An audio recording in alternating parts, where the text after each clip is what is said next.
All right, well, welcome to Embrace Your Freedoms, Know Your Rights, a For Freedoms town hall that we're hosting here at CCA. Tonight, I have the honor of introducing Hank Willis Thomas, who is CCA's first Creative Citizenship Fellow.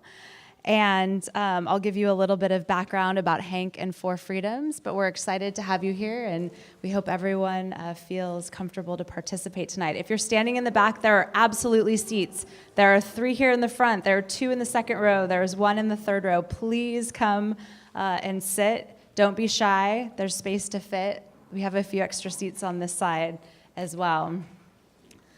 All right, well, Hank Willis Thomas is a conceptual photographer whose work addresses issues of identity, politics, popular culture, and mass media as they pertain to American race relations.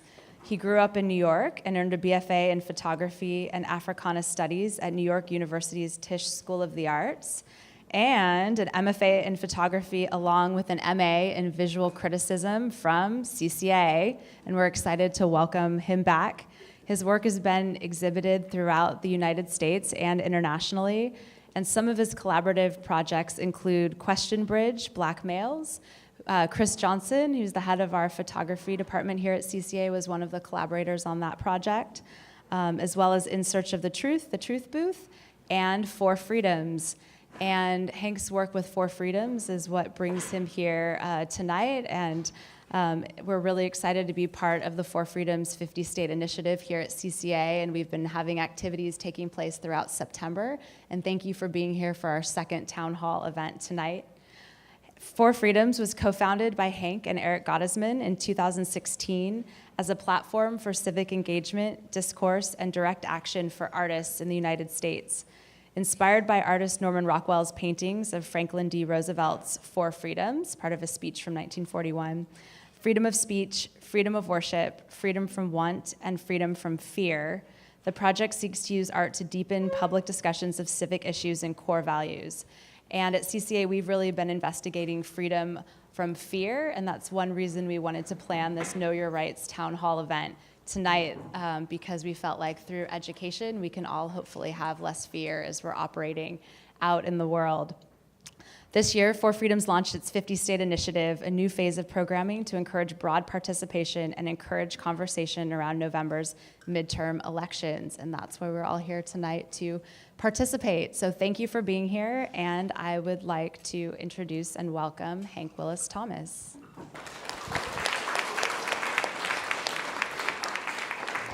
Thank you. There's a few more seats for those of you who would like to sit down. Come on down. If you have to leave early, no one's going to look at you weird. Nobody else wants to sit down? Uh-oh. Jamani, anybody else? Don't hesitate. Just grab a spot. It's great to be here. I feel like I'm always here because many of you will find that CCA never leaves you, even when you try to leave it. The community is small but wide with a large impact. And I have not been a student here in 12 years, but I can say that there are a lot of familiar faces, and there's a familiar feeling. The feeling is a feeling of community, a feeling of creativity, of wackiness, of absurdity, of challenging the status quo, and diversity, which can also always be improved and redesigned and reconsidered. But I want to, first of all, thank Stephen Goldstein, who is the reason that we're all here. This is Stephen. Can you raise your hand? So Stephen ran the graduate, well, he basically ran all the smart stuff at SFAI for a long time. Then he came here and made, I think, the CCA graduate program something extraordinary. I'm not saying that for any other reason than the fact that he broke all the rules to allow me to come in. I was applying to grad school that on February 2nd, deadline was February 5th or something like that. My cousin was murdered the day before the applications were due. And I called, and I was calling, and he probably remembers, I called him up basically crying because my cousin had just died, and I asked for an extension so that I could apply to school. And not only did he give me the extension, he advocated for me to come into the school, into this amazing community. And I can say Aaron Gach over there and so many other artists that you don't even know that are in the world and doing well. It's because Stephen just advocated for us, and he knows that artists need love more than anything, and they need nurturing, and I'm just so grateful to you for that. And so he's really a hero, and I wanted to say that because I wanted you guys all to start with something that is unique, and I'm hoping that you, person in the front row, will talk to this person there, and you'll talk to each other. But I met a person named Norman Lear. He is a television producer who did shows like All in the Family and Good Times and other things. He was 91 years old the night I met him. It was his birthday, and he was drinking a martini at 1 o'clock in the morning, which is a unique thing to consider. But he shook my hand. And he looked at me in the eyes. And actually, I'm going to ask you guys to do that. I've never done this before, but I'll try to do it. I'm very bad at call and response. But everybody find a neighbor. Find a neighbor. A neighbor. Okay, everyone, if you don't have a neighbor, raise your hand. Wait, can you guys talk to you guys? Can you? Yes. And then you guys, yes. All right, so everybody got a buddy? So everybody look your neighbor in the eyes. Everyone look your neighbors in the eyes. If you feel comfortable. Wait. I know it's hard to follow instructions around here, but I'm trying to reenact a moment. So wait, don't say anything to your neighbor yet. Just scoot over and look at them, and if you feel comfortable, hold their hand. If there's two people, and he looked me in the eyes very comfortably with a martini in his hand, and he said, "I am so glad to meet you." And he said, "You know why?" He said, "Because every second, every moment, every hour of my life has brought me to this moment."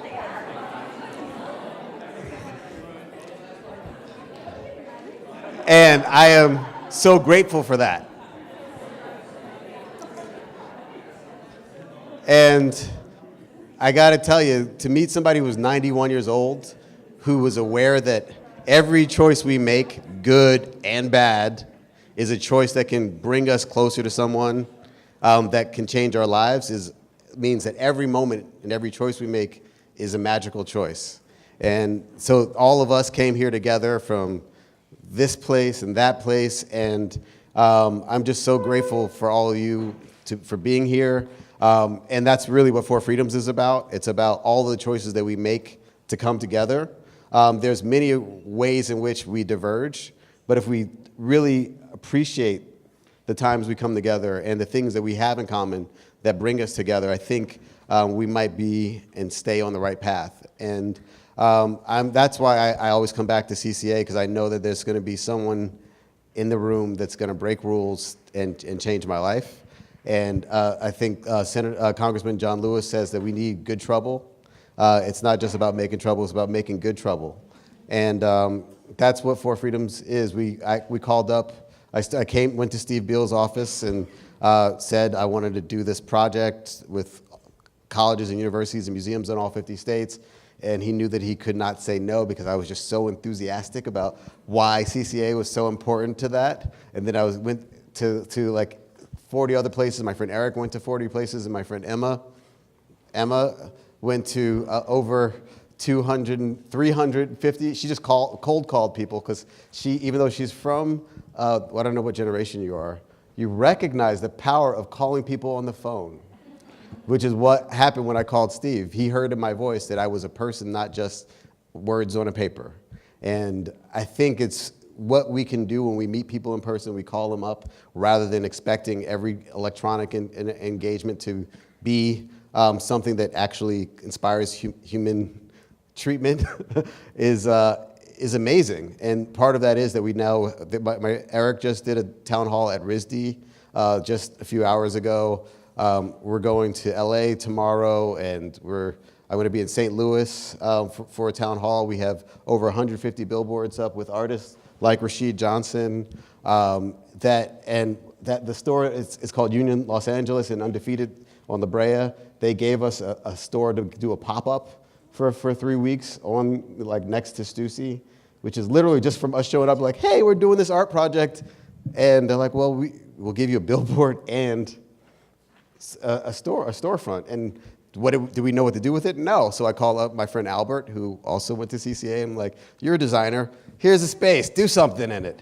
And I just hope that you guys recognize that being an artist is the number one rule is don't be realistic, because the chances you'll ever make a living doing it aren't realistic. So logic and reality don't matter. Our job is to make our dreams come true, and they can be made true through the extension of our creativity, which is kind of a form of magic, which I think Aaron Gach is going to talk about. We are absolutely embarking on something magical. And aside from my teaching, I am also an artist. I organize a project called the Center for Tactical Magic. If you make it over to the Take Action exhibition, you'll see a couple of projects that are over there. One was also a video billboard of Know Your Rights information from 2012 that was originally done in downtown New York in support of campaigns against stop and frisk, racial profiling by the New York Police Department. And the other project allows you to get a free universal handcuff key. And you can go and check that out. And that work, I bring it up because I first did that project along with another version of the video in Belgium last year. And a funny thing happened when I came back from Belgium. And that was I landed in San Francisco International Airport, and Homeland Security invited me into an interrogation. That's kind of a nice way of putting it. And they put me in a little tiny room, and they asked me a bunch of questions about my art and my artist friends, and they demanded access to my cell phone and my computer. Now, I know some of you won't be surprised by this, but it's actually not the first time that police have taken an interest in my art. I don't think of them as a primary audience, but as someone who does weird things in public space, as Stephen can certainly attest, every once in a while it rubs authorities the wrong way, and it draws attention. Some of those interactions can be really tame, and some of those interactions not so much. Many of my students in the time that I've taught here, almost 12 years now, have come to me over the course of various semesters, and they have told me of interactions that they have had. Sometimes in trying to make art in public spaces, sometimes from going to protests, sometimes just from driving or being out in the world. And at an institution that prides itself in social justice and in civic engagement, I've always felt that we owe it to our community, not just to students, but to everyone, to our neighbors, to our friends, to our family, to extend some knowledge and capability and agency in understanding what our rights are in the world, how to advocate for ourselves, how to advocate for others, how to protect each other, how to look out for each other, and to really have an understanding, not just what the law says your rights are, but also what the reality is, right? And where the rhetoric and the reality sometimes kind of bump up against each other. So tonight, we have a kind of interesting thing set up around us. It's kind of experimental. It's a little unconventional. We are going to have a Know Your Rights training brought to us by the Bay Area chapter of the National Lawyers Guild.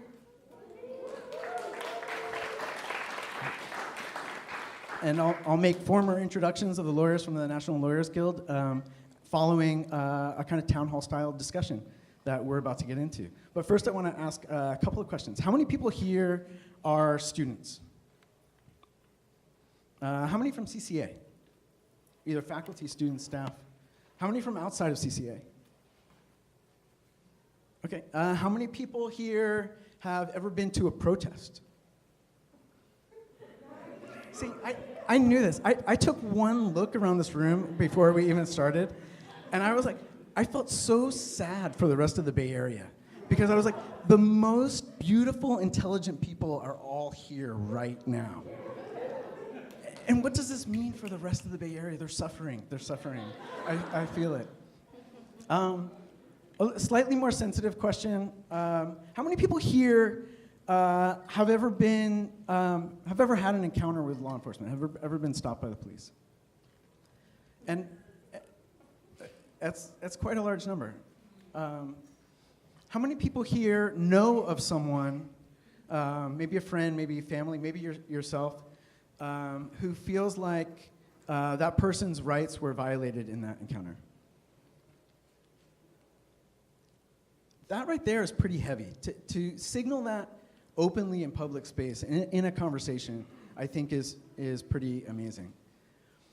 Now, you and I may disagree about the validity of police and policing, but the scope of this event is not particularly anti-police. Not any more than a workshop on how to avoid food poisoning is anti-food, right? Or a diatribe against eating. Now, maybe at the end of this, you'll be so inspired that you'll all want to band together and dismantle the police state. And that would be a hell of an outcome, I know. But again, the scope of this event is something slightly more modest. And that is to gain a working knowledge and maybe some strategies for how to safely interact with law enforcement and make sure that your rights and the rights of others are respected. So, to that end, we're going to kick off a discussion. We've got some really fantastic speakers that are invited to kind of begin this discussion and kind of get it moving. And then from there, we're going to get into the training. So, starting us off, first introductions. Sorry, let me get my notes primed and ready here. Suspense. All right. You ready? Are you ready? Yeah. Jevohn Newsome, self-proclaimed imaginary jazz musician. Jevohn Newsome writes lyrical myth, graphic designs, and works part-time as a supermarket poet, celebrating the sacred act of communal gratitude and surviving beyond Black dystopia, while currently completing an undergraduate writing and literature degree at California College of the Arts. What's that? He's also a storyteller in residence at Emerging Arts Professionals, SFBA, co-facilitator of the Students of Color Coalition, and, wait, we should get a shout out for Students of Color Coalition. And a writing coach at the Learning Resource Center. Everybody, give it up for Jevohn. Hello, everybody. How are you doing? Well, being that I'm a writer, I have some writing to share. I wrote a poem about 2 years ago or so, sort of written in a headspace of anxiety about the realities of living in this country. And I kind of want to start off with that and have a conversation about what it means to be a creative in the face of the world, in the face of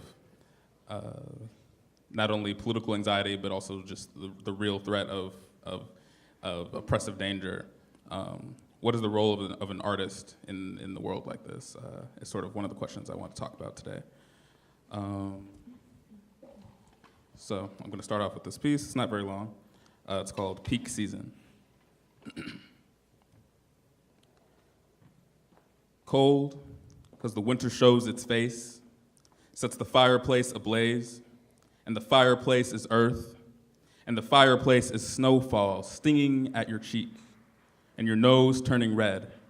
Every siren turns your skin bluer stone over time. wishful thinking from the sunshine denier, segregate living from matter, reset the heavens higher out of space. Every siren burns your ears like a hive of flies hibernate inside summertime. Then it's cold, because winter shows its face, but your body's still burning, Every siren a repeat, reparation, a redaction, poor reaction, should have done it better than. Kept him on those steering wheels, all that amputated hands, should have made his body clear. Every movement is a dance, take a less aggressive stance, take a less aggressive stance, take a less aggressive stance. Every siren, singeing, binging, watch it all burn away. Every siren's a getaway, every siren's a getaway. Get away because it's cold and when winter shows its face, when the water should be cool, when the water should be breathing, water turns into teeth. Wonder why the water boils, wonder why spring seeds won't never grow. Won't never grow, will not never grow. Thank you. I always think that my work can be pushed, and I'm always thinking about how to push my old work. But part of the reason why I bring that up also is because I think that for me as an artist, I'm always conscious of the position that I'm in, particularly thinking about the way that, you know, there's a way that in which an artist exists in a weird middle space. We are often in between spaces, so especially being like a black artist in particular, I'm in between spaces. I'm existing in, you know, sometimes predominantly white institutions or spaces, sometimes trying to sort of get a point across that the room might not necessarily read or understand. And, you know, also being in a space where, you know, coming from working class parents, but being in sort of middle class spaces. So there's always just this weird middle ground that we maneuver. And I think that one of the important things to think about is the ways in which artists can think about how to maneuver that space and how to use that space to their advantage, which is something that I've been trying to push on my work. I think that's something that we should all push on. One class that I took at CCA, and a person who I hope everybody gets a chance to meet at some point, she's not here today, but her name is Claudia Bernardi. Yeah, everybody knows her. Yeah, amazing professor, and amazing artist, amazing activist. I took a class with her called Art and Activism. So she's from Argentina. She introduced us to a lot of things that we already know about how the United States has been involved with Latin America in, you know, horrible ways that is only part of the precedent of the way that oppressive force has been used against poor and impoverished and working class people. And but she revealed to us a way, both the way that, like, you know, there's the inherent helplessness that comes with being in those types of, with realizing that this is the way that the world works, where you have the powerless working against the powerful constantly. That's the constant struggle of human life. But also that in that struggle, art is one of the many fronts of resistance. And that resistance is the most important aspect, that we're constantly pushing on, trying to find models for resistance. And being that as artists that we're in this in-between space, that also means that we have a perspective that allows us to sort of be perfect for alternative models. So I hope that that's part of what this conversation could be tonight, and I look forward to also hearing everybody else have what they have to say.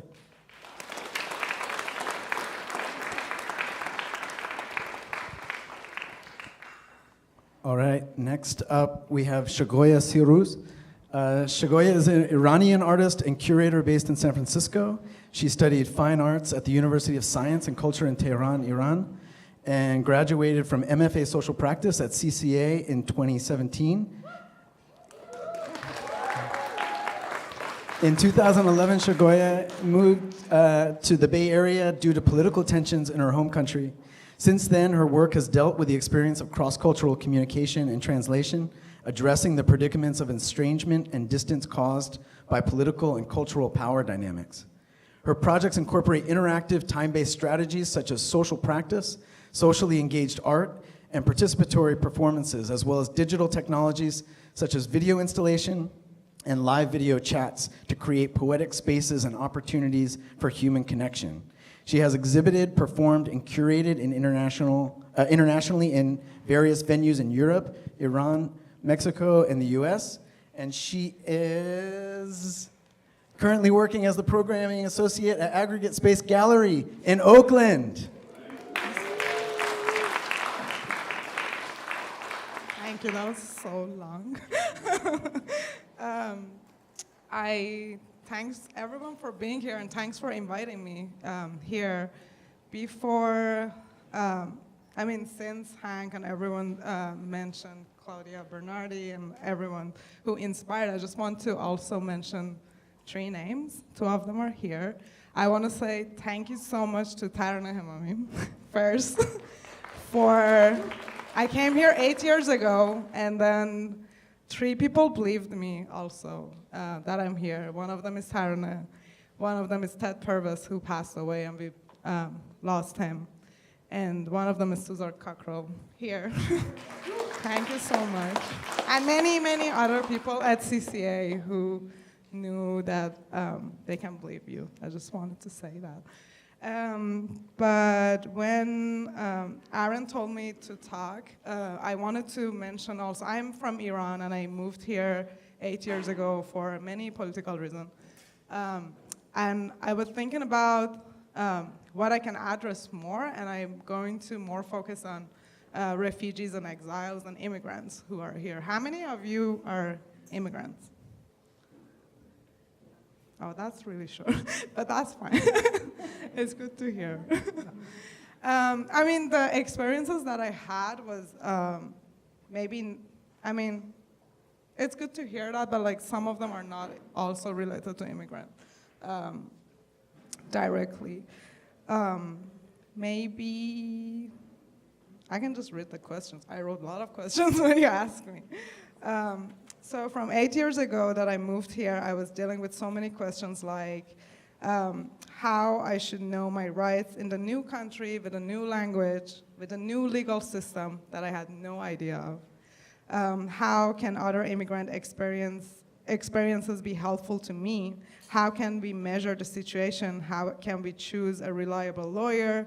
How nationality, political, or economical relationship with a particular country can be challenging, how important it is to be updated with the laws that are constantly changing, and many others. How long does it take for a law to implement from the time that it changed or a time that a new executive order got accepted? How we can ensure that a resource that we have is reliable, and how we can proof check it.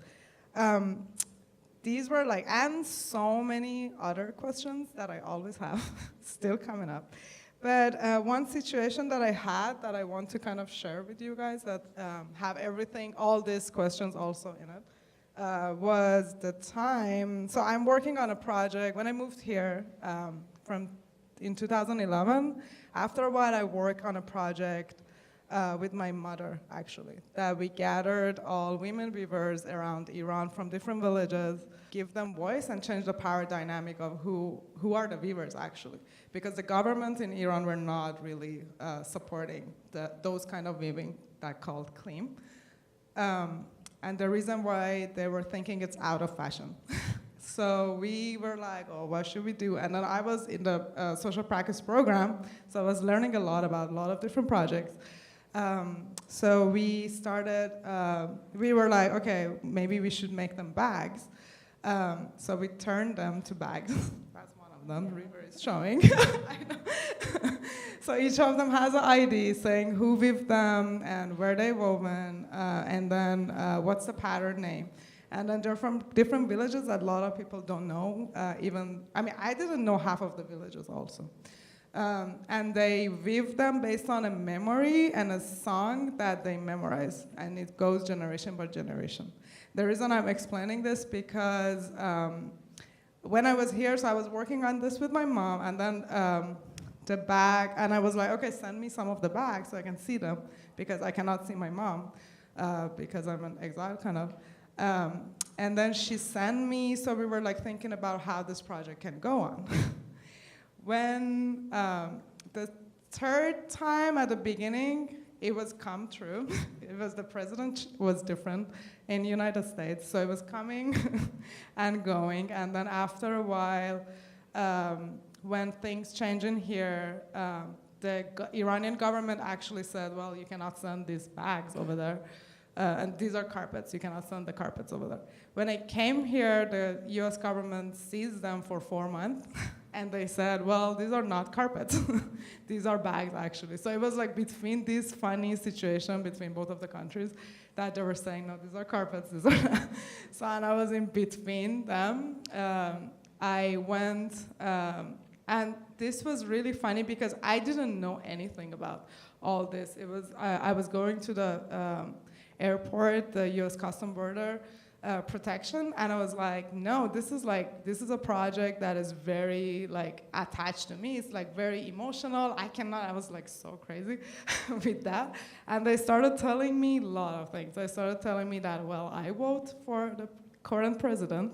This is my fault. I couldn't even vote back then. I still cannot vote. And then they started blaming me that I'm Iranian terrorist, blah, blah. And I was like so out of my umper. So anyway, there were a lot of things happen. One of the officers asked me on date. They were like, it was like so crazy. I was like going for more than 25 times to the US Treasury Department and penalty. And then I was going, it was like a funny thing that I started recording everything actually after a while. But the reason, what happened was, I was there, so they were telling me that I cannot go, but I was there every day. And then they kind of like wanted to give up. At the very end, I told them, if you don't give me all the bags, I will go to the press and I will tell them what happened. So the next day they called me and they said, okay, come get everything. But it has a lot of details to it. But I just wanted, I hope like this conversation can expand with a lot of questions that a lot of people don't know about it. That's it.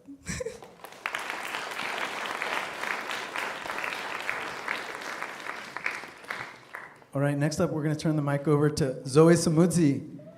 Woo! Zoe Samudzi is a writer and doctoral student in sociology at the University of California, San Francisco. She is also a photographer and the artist in residence at the Ashara Akundayo Gallery. Her work seeks to merge political theory, visual studies, and photography and critical approaches to science in service of a blended multidisciplinary means of articulating blacknesses. Give it up for Zoe. I found it kind of funny when Aaron was like, this isn't necessarily an anti-police conversation, and I was like, you thought. I guess I'll start by giving a brief autobiography about me and how I ended up in the United States. Both of my parents were born in Rhodesia. They were born in Zimbabwe while it was, I wouldn't say a British colony, like it was the time when they illegally like gained independence from England, and then like black majority rule happened anyway. They were born in a British colony. They came to the United States in the late 70s, early 80s. And something that I learned about my mother is that she never intended to stay in the United States, and she never wanted to stay in the United States. And I think that that's a really important part of the conversation around immigration that we don't have. So much of how we talk about trying to keep people in the United States is based on their desire to be here, their desire to stay here. But I think a lot of people end up trapped here for a lot of different reasons. After my parents came and there was independence in Zimbabwe, it very quickly turned into a dictatorship, and the dictator was only recently deposed by a coup last year. We have another dictator, but you know, she just got in office, but you know, dictator to be. And my relationship to states kind of, it came from like being the only black kid in this very small town in the Midwest. And my parents were like, the police are good and they're your friends and they'll help you. And I was like, oh, bet. Like, I don't know what racism is. And then I read the new Jim Crow and I was like, Mom, so you're telling me that all of these black people that you told me committed crimes and ended up in prison weren't necessarily doing bad enough things to end up in prison. And I was like, oh my gosh, okay. And then I discovered communism, and then I became an anarchist. And and I think when we were kind of talking about what I was going to share, and I was trying to think about my feelings about rights and how I could share something about rights that wouldn't make people, that wouldn't just be like really disappointing and like nihilistic, because like rights don't exist, right? They exist, but they don't exist, right? Like no one can give you a right. No one can take away a right. Whether or not a state decides that your rights exist is the nature of what your rights are in the United States, right? So it's like, as a black person, as a queer black woman, and I'm looking at these, when they're talking about denaturalization, it's like my parents have been citizens for like, since like the early 2000s, and they're like, well, if we decide that your claim to citizenship is fraudulent, then we can just take your citizenship away. People were supposed to have voting rights because of the Voting Rights Act, and the state of Georgia and a lot of other states decided that your right to vote no longer exists. And so knowing your rights is important, and also not being unreasonable about expecting your rights to always be validated is actually maybe more important.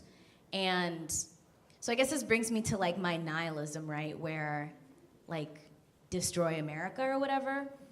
And I think that instead of that kind of being something that seems like this pie in the sky dream that's like really hard, like we can't be actualized as full humans short of the destruction of the settler state, short of the destruction of all borders and all nation states, whatever. For me, I think that there's something that's really exciting about, Hank was talking about like artists are not reasonable and we're here to like put our dreams into motion. And I think that there's something that's really exciting about in your own spaces, in your own ways, in your respective creative practices, like putting forth ideas for a structure that you might not ever see, but in your own interpersonal interactions, in your own communities, in your own practices, in your own conversations are creating this world where we don't necessarily need to have rights because there's not like some foreboding structure figure state that has the ability to say that you're not a person, and if it decides that you're not a person today. And that's something that I try to think about in my practice and in my organizing, that I try to act as though the state does not exist. And voting is important, do the voting thing. And also, I think that there are much more exciting ways of doing politics, of creating the kind of communities that we want to see, of creating the kind of artistic communities we want to see, the kind of institutions that we want to see that don't rely on, that don't rely on a state, that don't rely on this structure within which we have to act and to behave, that constrains our imagination, that fundamentally limits the kind of world that we want to live in. And so on one hand, I'm like nihilistic, but on the other hand, there's like an optimism inside of my nihilism that like helps me wake up and get out of bed. Otherwise, that I would just be Nietzsche and just cry all the time, which I do sometimes. And that's also totally okay. That's it.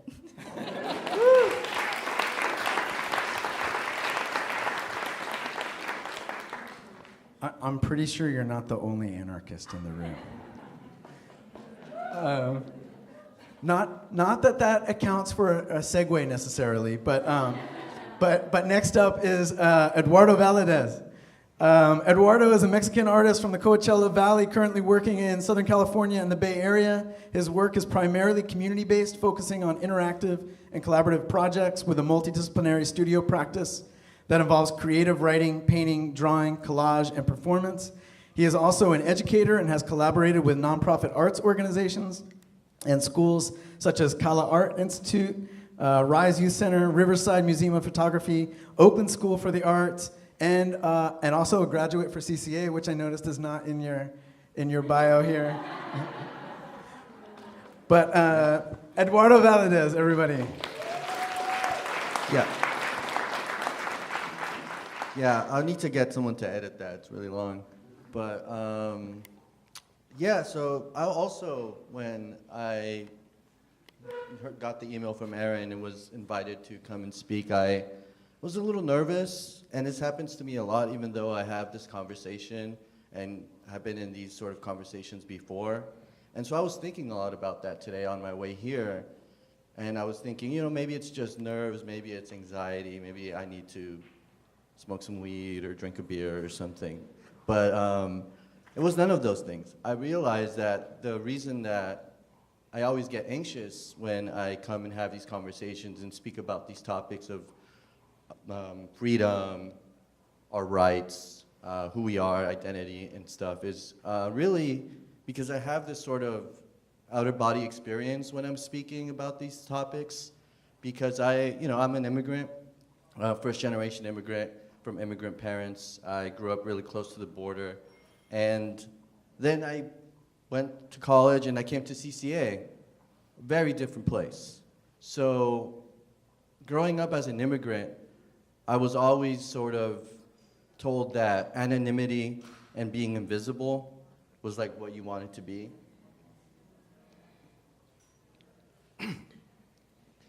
It's pretty emotional.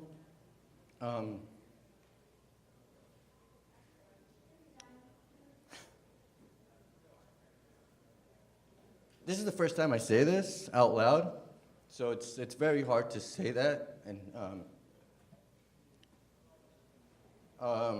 hear myself say that. 1 second.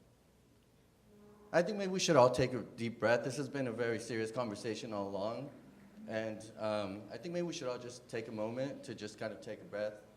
It would be great if we could all do it together. So I'm all right. Just want to take a breath with everybody. So why don't we just take a deep breath in, hold it for a few minutes, and take a breath out. Thank you.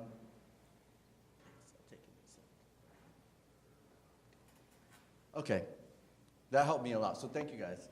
So going back to what I was talking about, of being, having anonymity and then speaking in front of people and being an educator and having to play this role of being a very strong person, someone that is, someone looks towards in the community is very different when you come from an immigrant family, an immigrant community. So when you think about that, having rights is something that you don't really grow up having or thinking about or necessarily worrying about. Going back to what Zoe was talking about, it has never really been a thing that applied to us. It was something that we hide from. We hide from those people who are in those positions of power. So we live under the radar as immigrant people. Now, my current self, having been provided this privilege of coming to CCA, being an artist, having this social wealth of being an artist, it's a completely different person. And it really brings the conversation for me anyway, and I wanted us all to think about is how we navigate different communities and what our privileges are, and then what our vulnerabilities are as well within those communities, and how if we are in one space now, we have a great deal of privilege, but in another, we may not. So what are the rights that we need here and that we might need somewhere else, and how we could also provide that safe space for others with our privilege in a current place. That is something that I've always wondered about, but didn't actually think about and articulate it until now, when I started thinking about this idea that we often navigate different versions of ourselves. And I think that that's a very important thing to think about when thinking about rights and freedom. Growing up, I never worried about freedom, even though I grew up in an immigrant community. My mother, till this day, doesn't speak almost any English. And she's gotten to be here in the United States 25 years. No problems at all. Trump comes on the television, I try to have a conversation with her about it. Person does not exist to her. She's safe within the community that she exists within. But that's also, in a way, kind of going back to why it is important for us to know our rights and be able to share that or have that conversation with others, because it's also in a way, a prison within itself, not being able to ride the line of different communities and being able to step outside of that and have these conversations with different people. So that is why I wanted to come today, and that's why I was excited. And that's why I also think that we should all give ourselves a round of applause for being here together and having these conversations.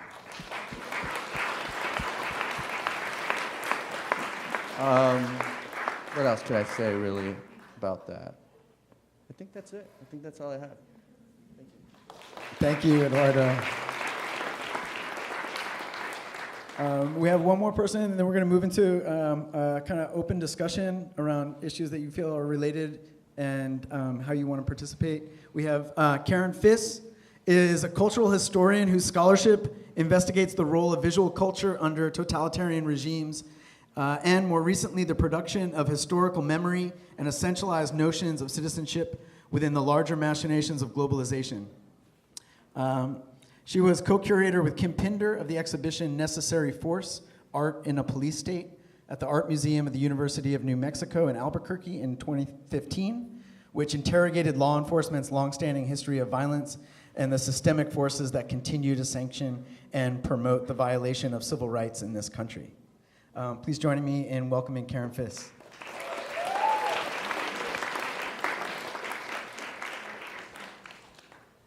Hey, thanks. Maybe I'll just, I don't like having to have my back to people. That's a lot of very powerful histories and stories, so I'm not going to speak too long, but I guess the question Aaron asked was, to all of us, was, what brings us to this point? And for me, some of it is professional, the work that Aaron just mentioned. For a lot of my work is just on the relationship of art and politics and how culture can also be instrumentalized by governments and totalizing politics. The Police State show started actually with Kim Pinder, a close friend of mine, because we're having so many conversations about, she, as a black mother, Kim, raising black teen boys, just what it meant to be walking around their neighborhood while black, walking around their neighborhood with their hands in their pocket while black, walking around their neighborhood with friends who are white while black. And neither of us had ever actually put our, activist, she's an African-American history scholar, curator, brilliant writer, but none of us actually put our personal histories ever in our work. We're taught kind of not to do that, or maybe no one's interested. And so we actually we started talking about a project together, and it became this show, which caused us a lot of problems in New Mexico. Albuquerque was the first place that the Department of Justice actually moved into to investigate a police force for unnecessary and unjust and discriminatory violence against mostly people of color, all people of color, both within the reservation communities, and also mostly Latino, also violence against what is not a very big black community in New Mexico or in Albuquerque. And then she almost lost her job. The regents of the University of New Mexico wanted the show closed down before it opened. It was opening on September 11th, which was seen as, in a big military state, as not showing proper respect for law enforcement and the military. Both Aaron and Hank were actually in that show, but one of the things we talked about a lot as kind of older people who feel now we've been through 2 cycles of this backlash under, the regimes that we grew up under, Reagan, Bush, although this one I feel is actually much worse and actually considerably more dangerous. To really bring history to the fore. So a lot of the works in the show by young contemporary artists who were not actually alive during the civil rights movement, but to pair works from the civil rights movements and iconic photographs and images that, in a sense, they had learned about the civil rights movement from that imagery, and to basically have that dialogue. First of all, what's changed, what has not. A lot of the show dealt with mass incarceration, systems of surveillance. Josh Begley's piece was about illegal surveillance of Muslim businesses and places of worship in New York City. It's kind of a secret thing of the New York City Police Department. But a really important thing for us was also to involve the community, which really at that point needed support. I mean, neither the mayor or the governor of New Mexico was supporting populations that were being harassed and victimized by the police. So that was part of it. The other part, I think it probably also resonates with my family history. I'm also the child of refugees. My mother had her citizenship taken away from her in Germany because she was Jewish, was kicked out of schools. Her father was arrested and sent to a concentration camp just because he was Jewish. And so part of my scholarship is on contemporary art and politics, and I also write on fascism and the 1930s, and there's just way too many parallels is all I can say. The Nazis were elected to power. They passed laws that legally and judicially justified why Jews were othered, and this is exactly what's happening now. As we talk about the Muslim ban and the disintegration of civil rights in our country. So when I was younger, I was an anarchist. I was definitely a communist. Those are my sensibilities, but I've become more pragmatic. So in addition to knowing your rights, I also just feel that I need to know my responsibilities, and one has to make sure one's safe and has one's community and do everything one can and not think someone else will do the work or be apathetic or feel that I can't make a difference. We might not be able to make a difference, but we damn well better be trying hard. So I think that covers what I want to say. So thank you for having me.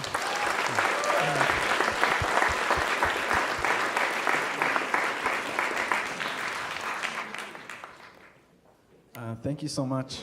We have a couple of mics that we can pass around for a little before we jump into the training portion of the evening.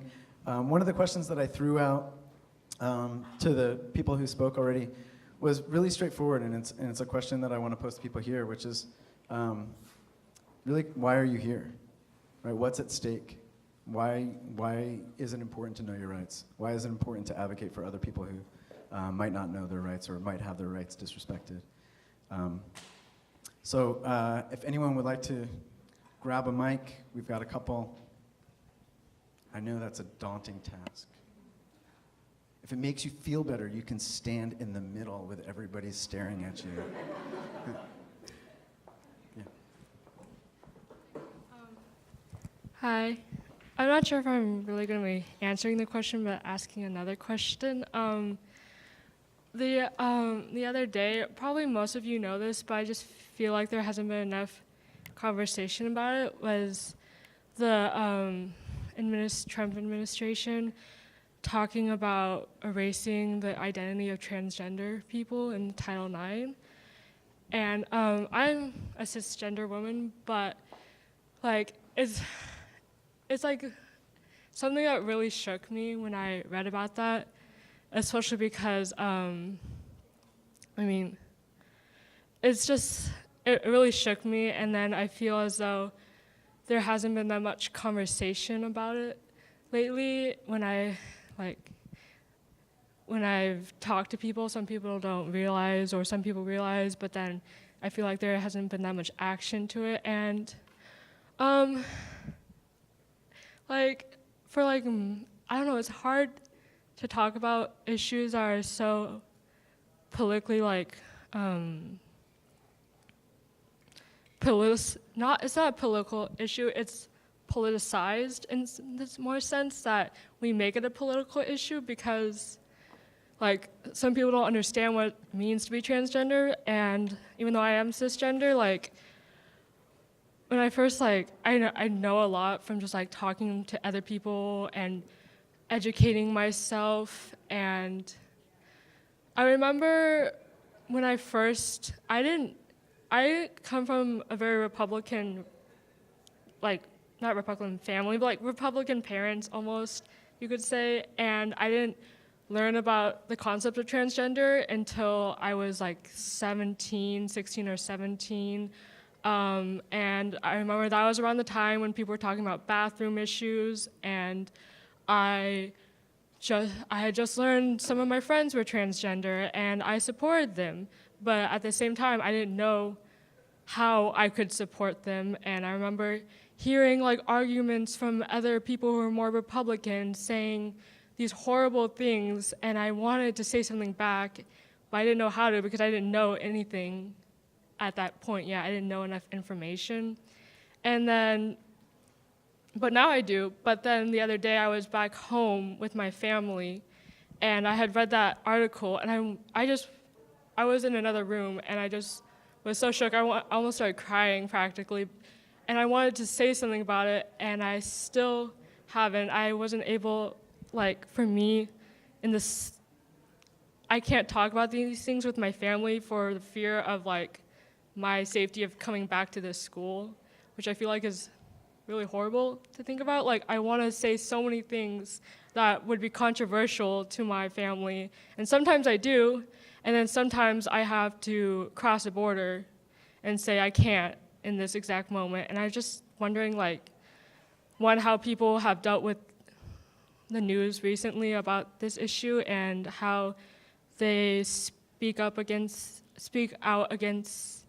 things when sometimes it feels like you're not in a safe position to do so.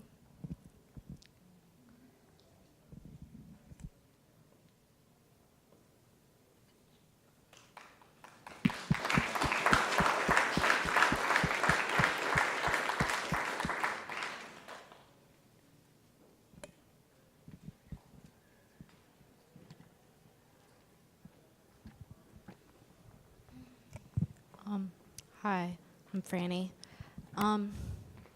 I was recently like kind of following that too, and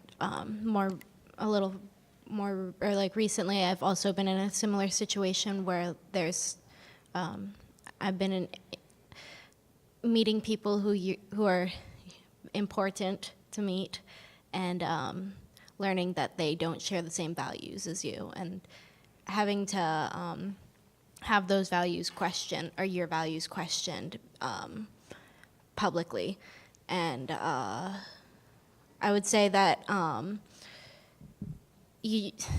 dealing with reading about that, you kind of have to talk about it to people who you feel safe talking to. I found, like, who you know share the same value, or like similar values, who can help you come up with ways to like mentally cope with things, or be able to find a silver lining to certain parts of the day, or like the world around you, or through political. There are some like smaller political victories that like are good to keep like your eye on, and so I understand that would be much harder to talk to them about it. But I would suggest, I would say, it's especially through CCA, the network that I've been able to find very quickly has been very helpful in times like that, where you just need someone to talk to that you feel has maybe some more education on that topic, if you feel like you don't understand fully what's going on or how to react to something.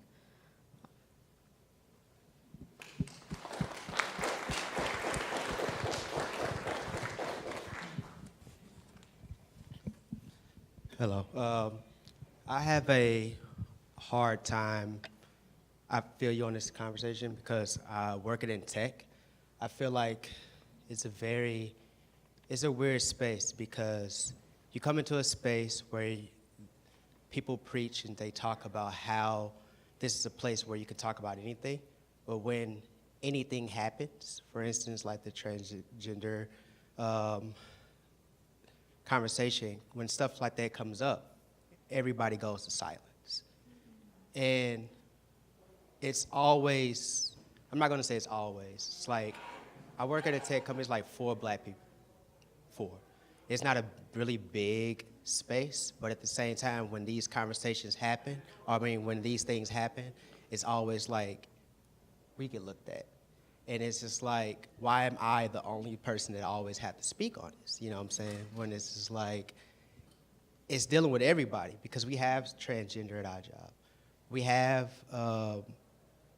you know, gay, lesbian, whatever. Everybody's there. Every type of person is at this space, in this space. But for me, being in tech or whatever, and when it comes down to diversity and inclusion meetings, you know, like these things don't make sense to me because I don't think the people that are running these things even know what the hell diversity and inclusion is.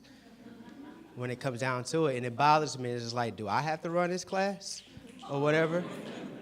And it's like, you know, I don't get paid enough to even run this class. So for me, and being in these safe spaces where we can talk about anything, especially being in like a state like, I mean, in Oakland, I mean, Black Panthers, come on, man. Like, you gotta realize it's like, for me, it's like, I look at the saying, like, practice what you preach. And I one time said that, and I had to, like, look at me at work, and like, as far as like, I had to ask, like, do you want me to explain what I'm saying to you? Because I feel like being in a space like tech and not being able to talk about things or being afraid of talking about things, I think those people, I'm more so afraid of them because I feel like they're the problem.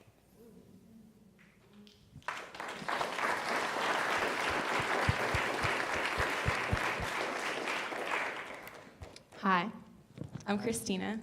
How are y'all? Love your sweatshirt. Thank you. So this is actually a parade that takes place in Oakland. The next one, I think, is February 24th. Come through. All are welcome. So a couple things that popped up for me through some of the statements that were shared already. One, a simple definition, if you need, for diversity and inclusion. Diversity is variance in people. Inclusion is what you do with that variance. Very simple, very concrete. If you ever need to drop some dimes on some people, boom. The second thing is, I think right now really takes a time I think right now is a time for us to step into our vulnerageousness and think about what that means. So if you have to dig deep into yourself and think about, what am I so fucking scared to say right now? But also, what am I brave enough to say right now? That's where your vulnerageous spirit comes through, and that's what's gonna lead you to make the change that you're really trying to see, right? The third thing that is really resonating with me is the concept of Afrofuturism, right? And how are we thinking about the next steps, and how does Afrofuturism apply to all demographics? Like, really think about that. How does Afrofuturism apply to you? And what does that mean? Can anyone tell me what is Afrofuturism? Like popcorn style, just shout it out to me. Okay, what's Wakanda to you? I guess when I said Wakanda, it meant that it's like the identity of soul. My name is Carlos, by the way. Soul of like all types of diversity people, where you can come and create weapons through love, and that would transpire throughout the world by patterns and coming together and talking to each other and creating things agriculturally, and that alone like transpired throughout the whole world, no matter what different races and culture you come from. And I think that it's such a powerful weapon. And I think that that's really what's happening, and the ideas of all these people that are making money that are so scared and afraid, but people like this to come together in every single day of our walks and lives. Thank you, Carlos. Can we get some snaps from Carlos? Awesome. Does anybody else want to share a definition of Afrofuturism?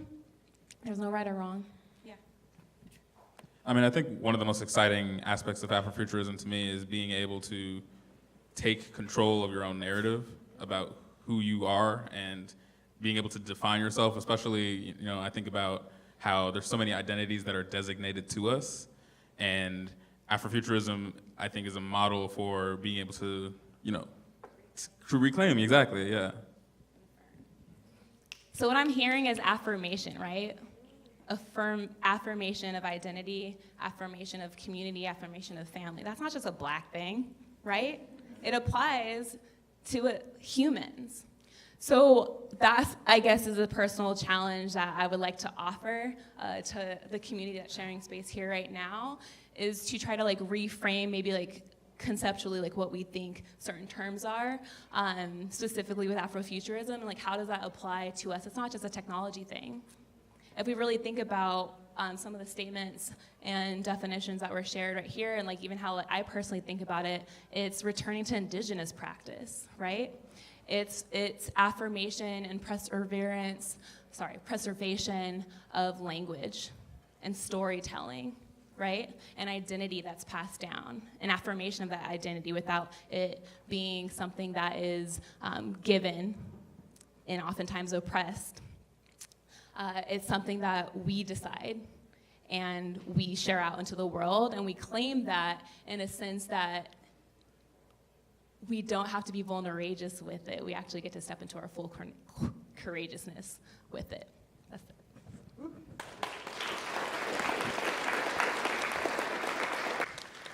As a white cis woman, the state has decided I have a lot of rights.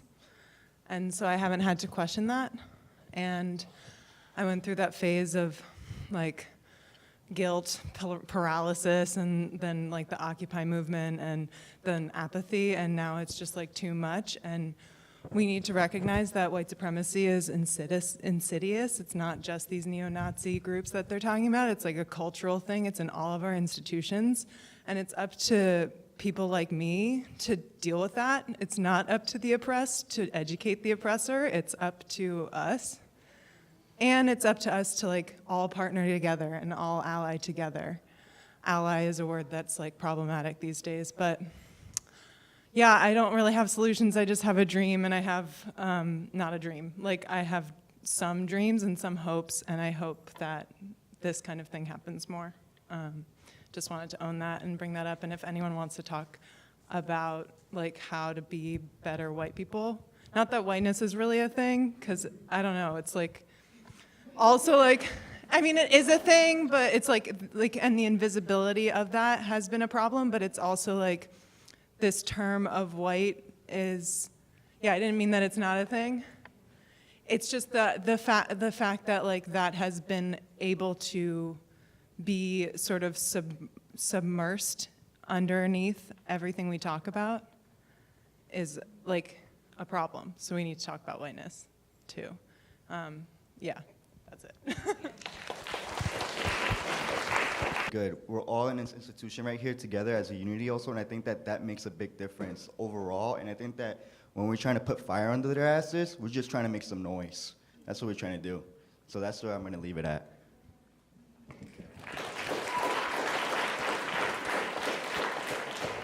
All right, you guys ready to put this theory into action here?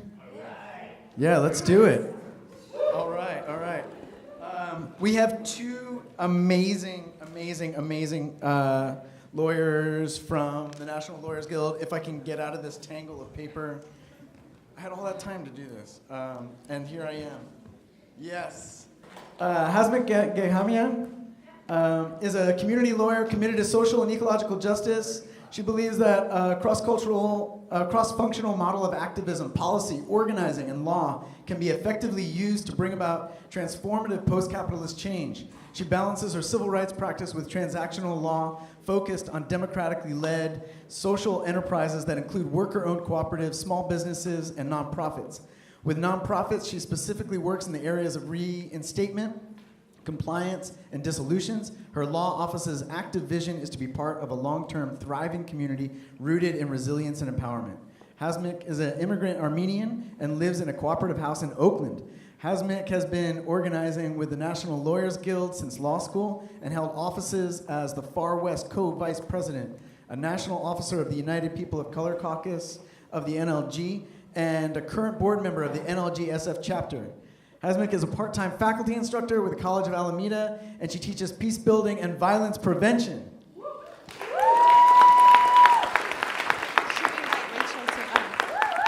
Hey, that was really long. You know, when someone reads it, you're like, wow, that reflection back, need to edit that out. Hi, everyone. Thank you so much for Aaron, you, and others for organizing this space for us to be here together, and I'm really moved by the heartfelt conversations here. So the format of our Know Your Rights training, we're gonna start off with the video, And then if we have time, maybe go over 1 or 2 questions about the video. And then Rachel Letterman, who's sitting right there, she's gonna do a broader Know Your Rights session. And then again, if we have time, we're gonna break into do small skits. Who's in theater here? Anyone has theater background? Okay, I'm gonna call you later. Okay, so this video that we're about to show, it's called We Know Our Rights, in a very affirmative stance. So this video, it's about 10 minutes. It's a collaborative project between NLGSF and group of filmmakers, mostly led by April Martin. And of course, this video came out earlier this year in response to all of the conversations we're having in an era of this klepto-authoritarian international governance rooted in fascism and consolidation of wealth and transphobia, anti-blackness, etc. So let's watch this, and then, just one more background about this video. So this was filmed in West Oakland, right in front of 2551 San Pablo building. Does anyone know? Have you heard about that building? Yeah. 2551 San Pablo building. Okay, so that building burned down last year, March 27, 2017. It housed nearly 100 tenants, some of the most vulnerable members of Oakland. 3 people died. And it burned down because the landlord allowed some gross negligent code violations to occur, as well as the whole place was uninhabitable. So the actors in this film are actually residents and neighbors to the people who lived right in front of this house. All right, let's watch this.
las llaves.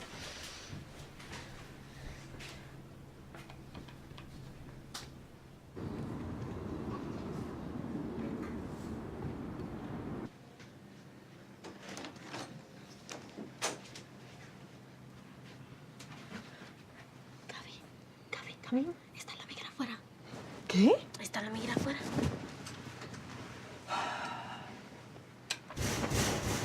Quédate aquí, ¿ok?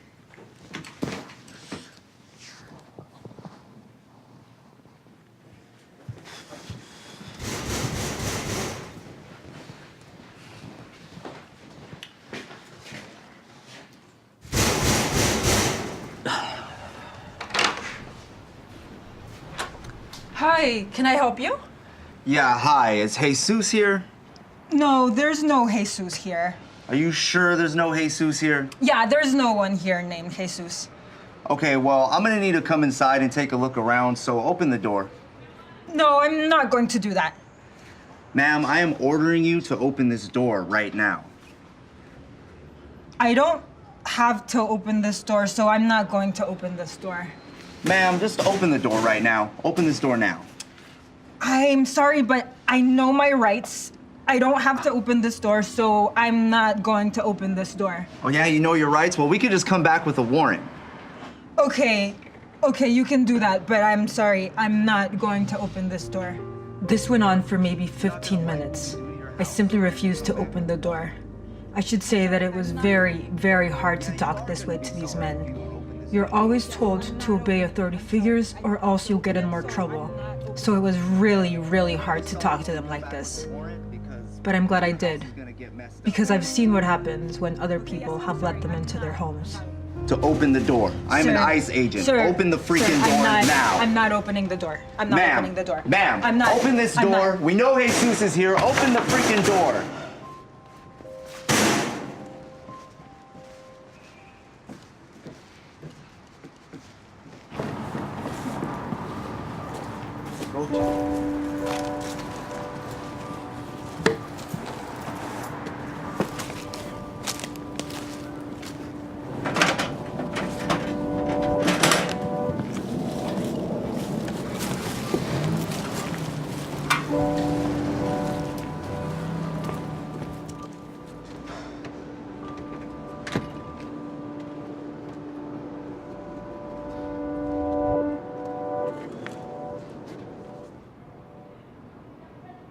Remember, you do not have to open the door unless they have a warrant signed by a judge with a specific person's name on it. If that person is in the house, have them walk outside to talk to the agents. Again, you do not have to let them in your house.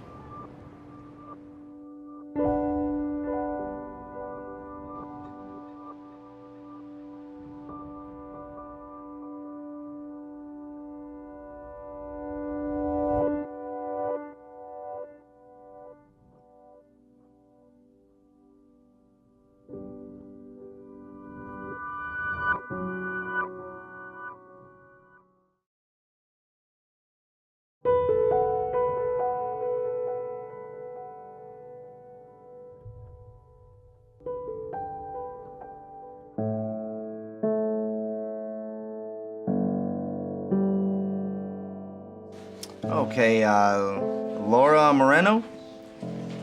Yes, sir. Looking at your record here, seems like you've had some problems in the past. I see a drug conviction here from Fresno. No, not ringing any bells? All right, look. Look, I already told you that if you just cooperate with us, then all of this will go a lot smoother. So we can avoid any more problems. Just sign this. It's really nothing important. Just sign it and you can get out of here. No, No? You're telling me no? I'm not going to sign that.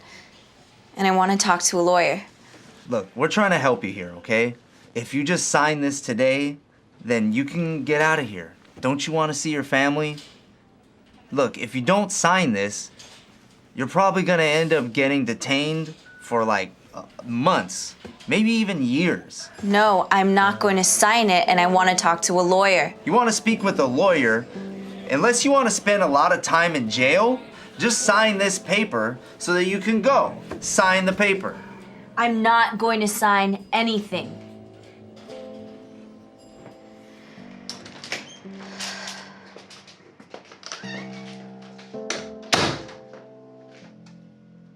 I refuse to sign any papers or answer any questions, and I am better for it.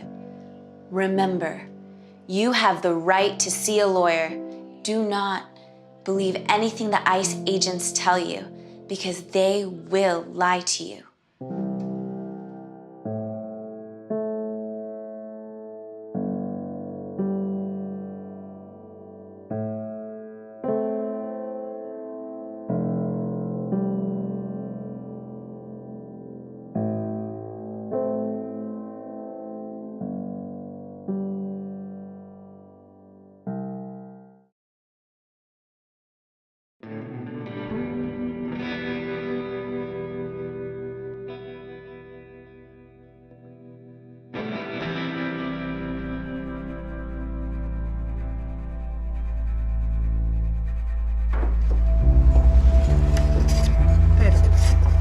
¿Cómo has estado, güey?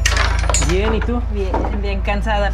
Sí, ha habido mucho trabajo. Sí, ¿verdad? Vamos a poner estas aquí atrás. Órale. Door is open. Anybody home? Hello. Hi. Hello.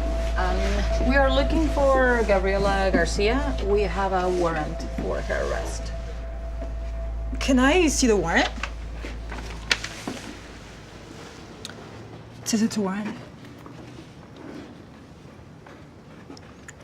Well, right here it has the judge's signature.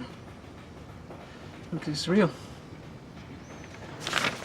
I'm Gabriela Garcia. You're gonna have to come with us. Okay. Who are you? Sorry, I don't need to talk to you. Yes, you do. You have to tell me your name and where you're from. I don't need to talk to you. Listen, you're making this more problematic. Just give me the information that I'm requesting.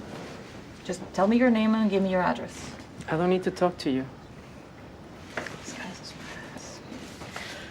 smartass. I'm gonna ask you one more time, politely. Where are you from and what is your name? Am I being charged? What did I do? Just give me the information, man. What's the charges? What did I do? Can I leave? Your boss pay you well here, man? Yeah? What do you do? What kind of work? Is your tools? Yeah. How long have you been working here? I don't need to talk to you, and I wish to remain silent. I'm ready whenever you are, CJ. You can leave, asshole. Show more respect next time. Ready? Let's go. Let's go. Vámonos.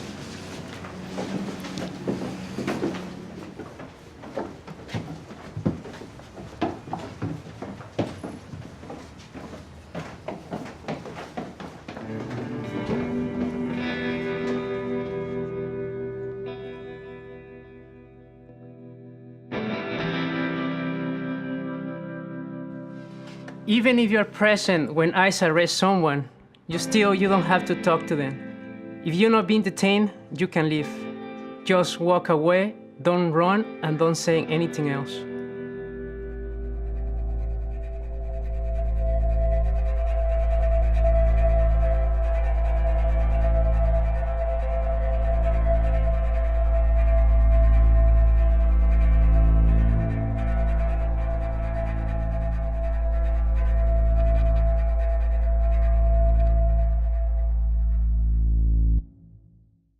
If you want to find out more about this project, it also has resources to different immigrant rights organizations. You can go to knowyourrights.com, and have access to this information. Now let's move to the next segment, because I think this program ends at 9, right? Or are we okay? Yeah, let's move to the next segment.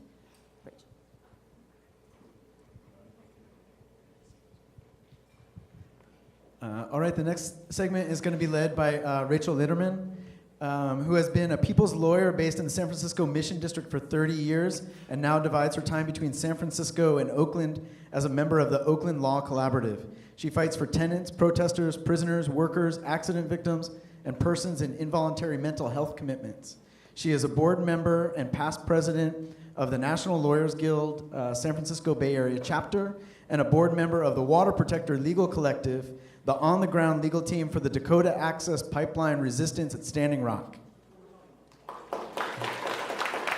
She is also a member of the NLG National Mass Defense Steering Committee and National Police Accountability Project.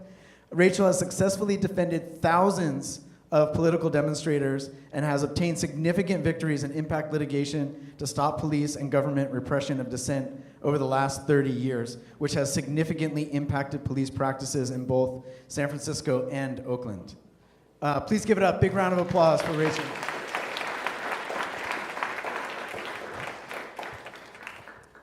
Okay, so I think we're producing some more videos with different focuses. So keep an eye on that website for us or on nlgsf.org. So I'm just going to go over some basics about law enforcement encounters, not focus so much on immigration encounters, because I don't practice immigration law. But a lot of, as you've learned from the videos, a lot of the principles are the same. You know, there's a judgment call involved because sometimes it may be expedient to just say who you are and where you're going, but there's a lot of factors that in your personal situation and the context that you're in that you're going to consider in deciding that, because you're not required in California to identify yourself. There are other states which have stop and identify statutes, such as Nevada.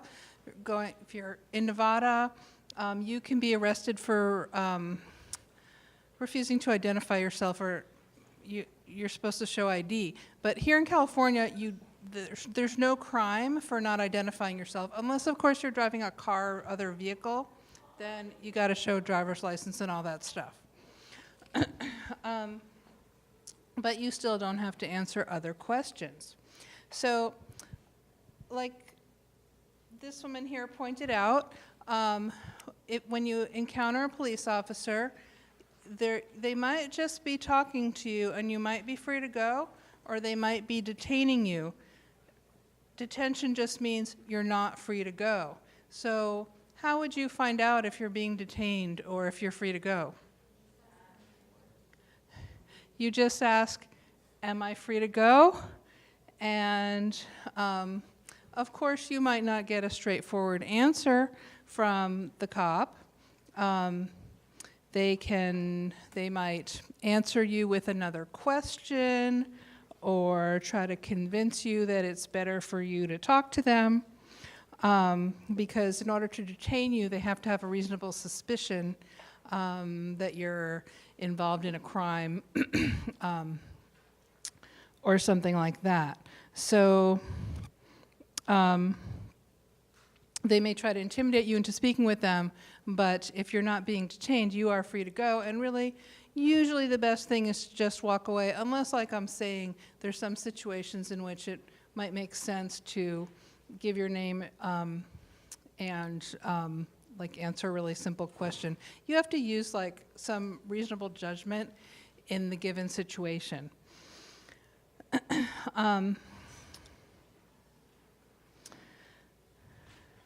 So if you're being detained, means the officer has some kind of suspicion and they're allowed to keep you until they've checked that out, but only for a fairly short amount of time, just long enough to do that investigation. So as part of that, they're allowed to pat you down, see if they are going to be able to say later that they were afraid you had a weapon. They can pat you down, and if they feel something that they claim felt like a weapon or felt like some kind of contraband, they can reach in and take that.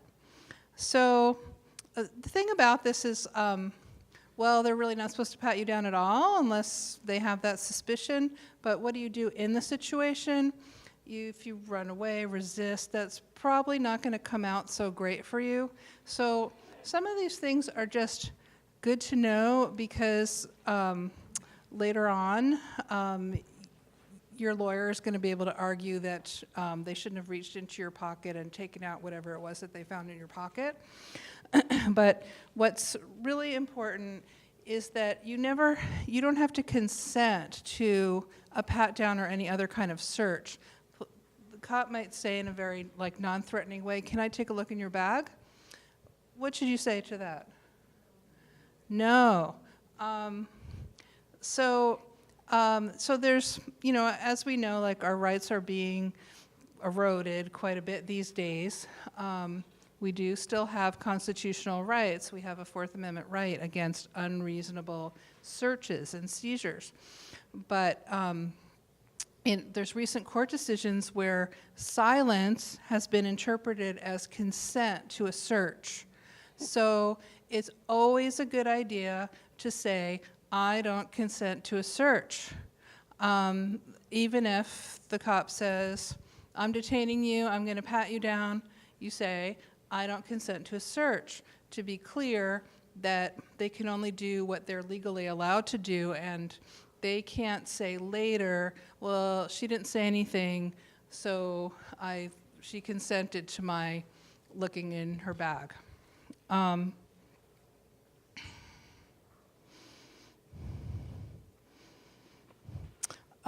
And so as part of that detention, they are allowed to investigate, so that could mean answering you questions, but if you're being detained, do you have to answer any questions?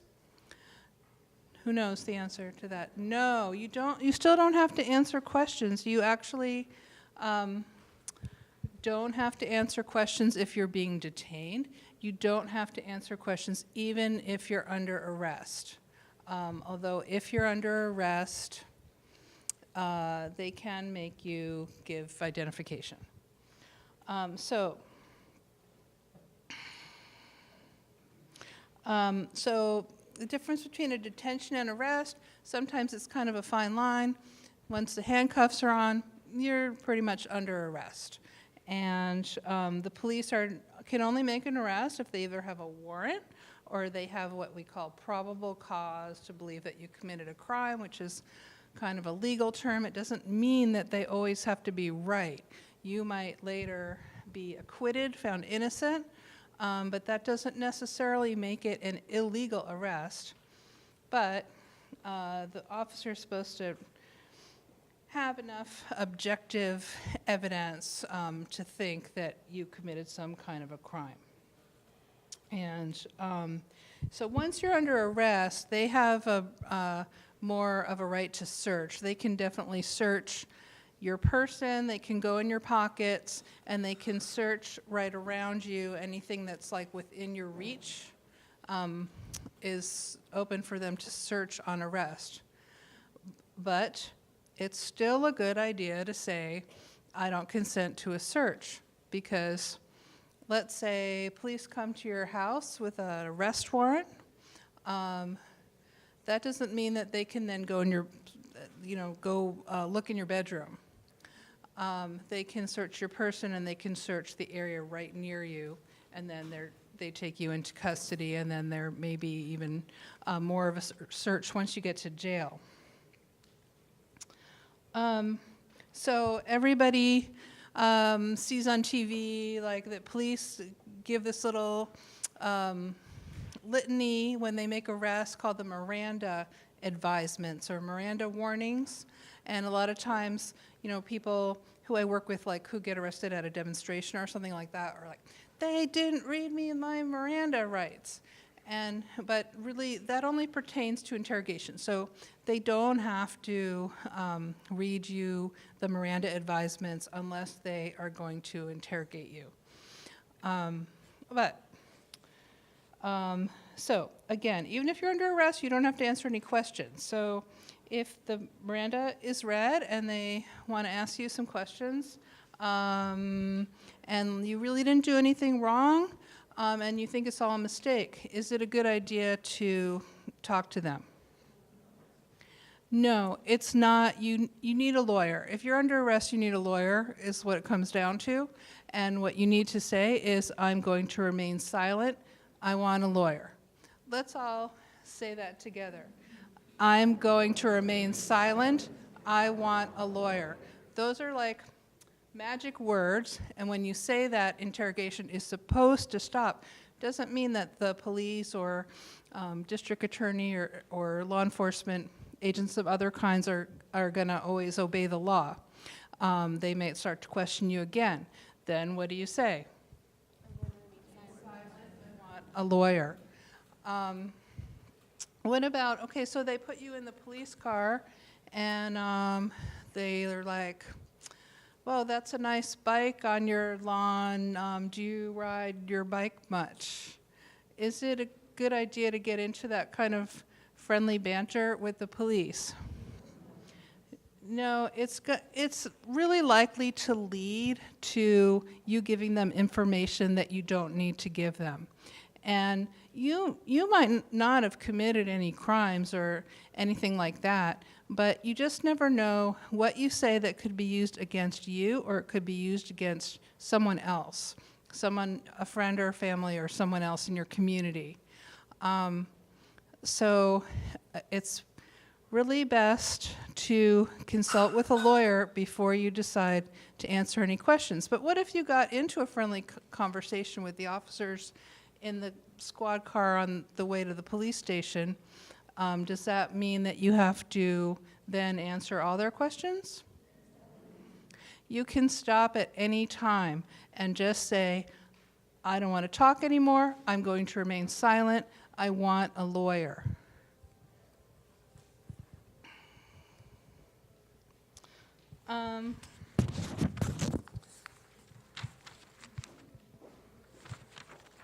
So if you're, so when you get arrested, there's a couple different things that might happen.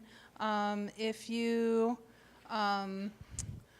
for example, are participating in a protest and you sit down in the middle of the street and a bunch of people get arrested, here in San Francisco, what's most likely is that you'll just be taken to a temporary processing area or a local police station and released with a citation, which is very similar to a moving violation ticket. And that's going to give you a court date to appear, because it's a very minor offense, an infraction or a misdemeanor. And they're going to ask you they're going to ask you for ID. If you don't have ID, that's going to really slow down getting released. With a citation, you might have to go to jail, and then the sheriff's department might still let you out. But technically, ID is required to be released with a citation. So that's a situation where you probably want to have ID unless you're making a political decision to stay in jail, which is a whole different discussion. So what about signing the citation? Should you sign it? Yeah, if you want to be released, then you should sign the citation. It's just a promise to appear in court. It's similar to a traffic ticket, and you're not admitting anything by signing that. You're just promising that you're going to go to court. And then if this is in connection with a protest, you call the NLG, and we usually get all the cases dismissed, but it all depends on the circumstances, how long that takes.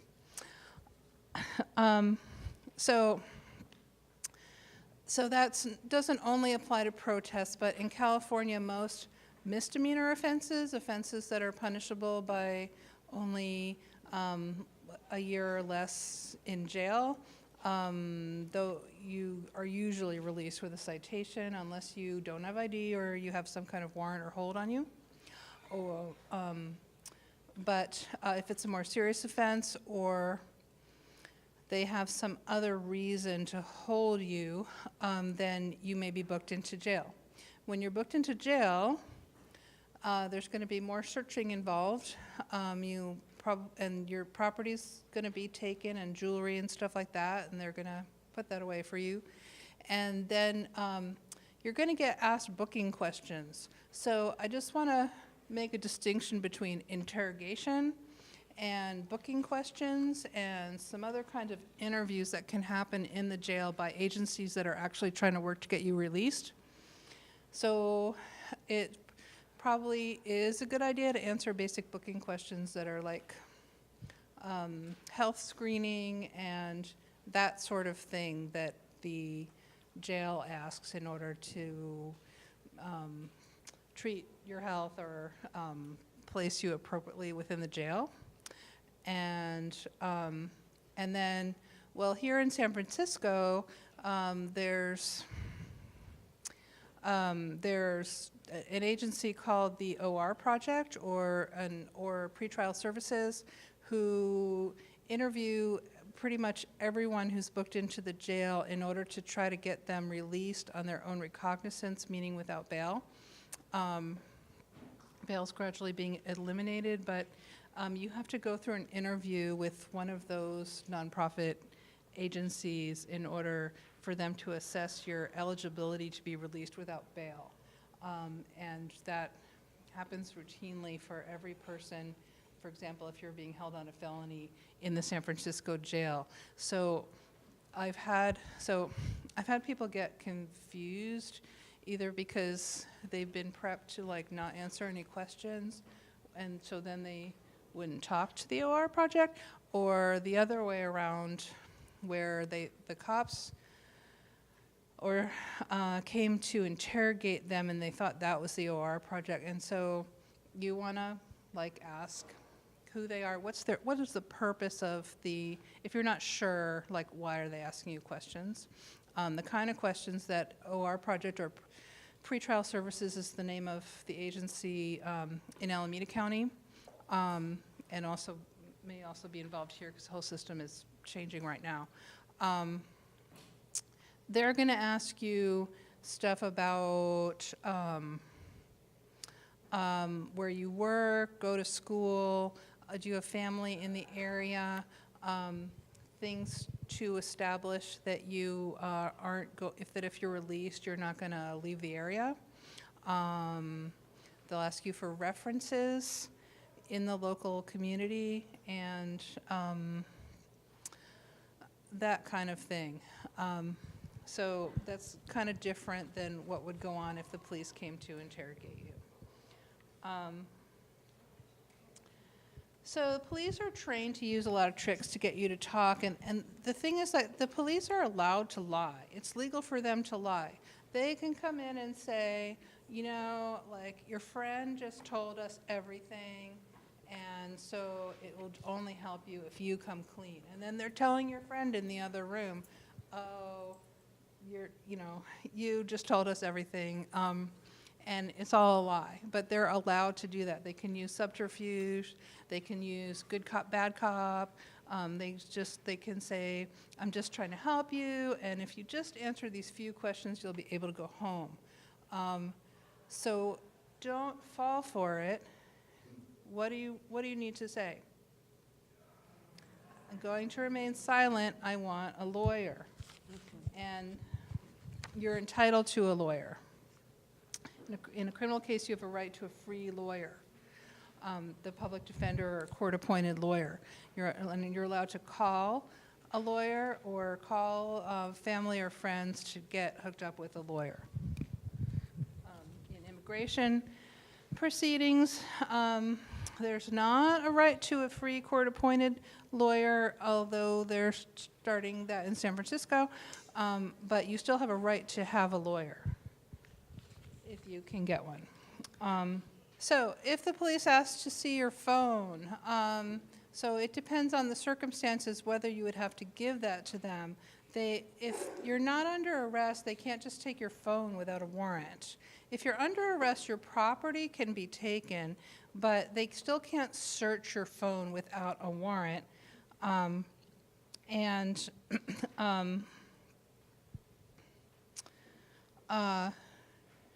Although they may be able to take your phone as part of a search of a car, because there's all different rules about vehicles. There's a lower standard for searching a vehicle. So what are you going to do if the police ask for the password to your phone, to unlock your phone? I don't consent. You don't have to give them the password, and this is a good time to say, I want a lawyer. And consult with your lawyer about the whole situation because it's complicated. And another thing to know is that there's a case that held that the cops could make the person do the fingerprint unlock of their phone when they were under arrest, but they can't make you tell them the password, and so it's really better to have a password or code or whatever than to have be able to unlock the phone with your fingerprint. But every situation is different, and police are asking to unlock your phone. This is really a time that you need a lawyer.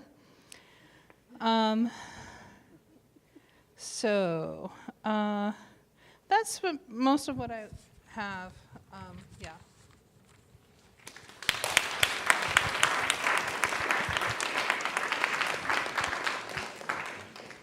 Let's just do a few skits before we wrap up. Maybe let's have 2 people. Would you like to volunteer to be a police person? You have to go. Oh, okay. All right. Come on out. Oh, bring that over too. And one more person. One more person. Yes, come on out. Okay. Oh, thank you. It's very intuitive. Okay, how about do this one? Can I look in your bag and then you respond?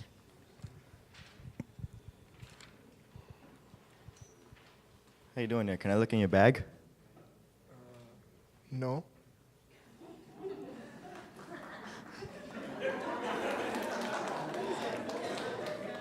Do you have any drugs on you? I don't consent to search. Wait, which one are you doing? You can also say, am I free to go? Am I being detained? Am I free to go? Am I being? For context, he just came out of a drugstore and he has soda in his bag. So that's the context. Yeah.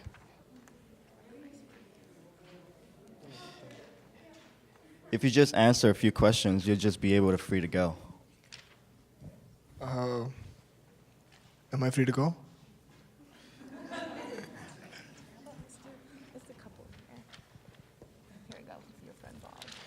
Your friend Bob said that you're one who did it. Something tells me that he is being truthful. Don't you want to tell the truth on your side of the story, just so that your friend is not being detained as well? And you're at the police station at this point.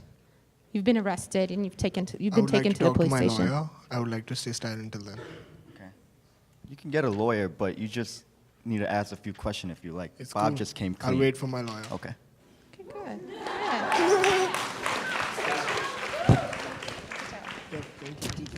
Thank you. Do you have any questions? Yes, we have. Okay, sorry. I know that we're short on time, so I'll just keep this quick. But it was great to hear that, knowing your rights. But I also kind of feel like Sandra Bland knew her rights when she was arrested and she ended up dead. So I'm just curious, with all these young people here, if you feel like you're in a situation where you're in danger, maybe saying these things, if you feel like that's escalating the conflict, is there any advice you have for de-escalating it to get out of immediate danger? Because I think that that's real right now. Yeah, thank you for that. Use your discretion, but I think affirming your humanity against someone like law enforcement by asserting your rights is really important. There are times where the law enforcement, the police officer will do whatever they want to do. But you asserting your rights in the long run, even with cases, you will be protecting yourself in the reactionary system because you have you've basically reserved specific areas in the court system for you. Yeah. Anyone else? Thank you. I just wanted to ask how different all this know your right is when the police come or when the FBI or CIA come? Oh, that's a great question. They're very similar. Usually, FBI, they have, the scenarios here and that Rachel described, usually they don't have a warrant signed, but FBI, they usually do, so you have to go to the station. But again, you have a right to the lawyer and you can remain silent. Yeah. Good question. Erin, I was wondering if you could tell us all what you said in class sometimes about how you kind of joke with the officers saying, I know I have this right, I know you might do whatever, you have the power, you might do anything anyways, but I'm going to exercise this right because I want to see if it stands or not. Can you rephrase Sure. that? Yeah. I think I can rephrase that. So to answer Alicia's question. Yeah. So I'm clearly I'm a middle-aged white guy, But I grew up, my family was not wealthy. I grew up in a rural area where the police basically like to pick on kids for sport.